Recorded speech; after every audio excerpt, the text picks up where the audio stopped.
கத்தாரில் அன்னைக்கு night Mina district தான் வந்திருக்கோம். இது தனியான ஒரு உலகம்னே சொல்லலாம். கத்தாரை பொறுத்தவரை சுற்றியே பீச் இருக்கும், ஃபுல்லாக காராக நிற்கும். கார் பார்க் பண்ணிவிட்டு எல்லோரும் எங்கே தான் போவாங்கன்னு இத்தனை நாள் நாங்களும் யோசிச்சுட்டு இருந்தோம். அப்புறம் தான் எங்களுக்கே தெரிஞ்சு இந்த பிளேஸ்க்கு வந்து பார்த்ததுக்கப்புறம் இங்கே தான் எல்லோரும் இருந்தாங்க. இந்த பிளேஸில் சுற்றியும் லைட்ஸ்லாம் கட்டி நல்லா ஃபெஸ்டிவல் மூடாக இருந்துச்சு. ஃபுல்லாக பார்க்குறதுக்கு நிறைய ஷாப்ஸ் வச்சுருந்தாங்க.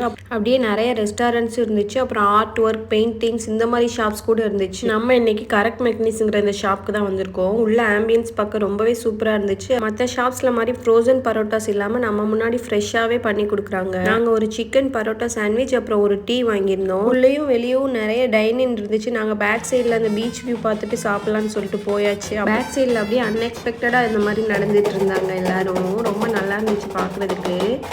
அப்படியே சைடில் சின்ன குழந்தைங்களுக்கு பிடிச்ச மாதிரி பபிள்ஸ் ஃபெஸ்டிவலும் ஆர்கனைஸ் பண்ணியிருந்தாங்க. அதுவும் நல்லா இருந்துச்சு. இன்னும் நிறைய இருக்குது, இந்த வீடியோவில் சொல்ல முடியாது. நெக்ஸ்ட் வீடியோவில் கண்டினியூ பண்ணலாம்.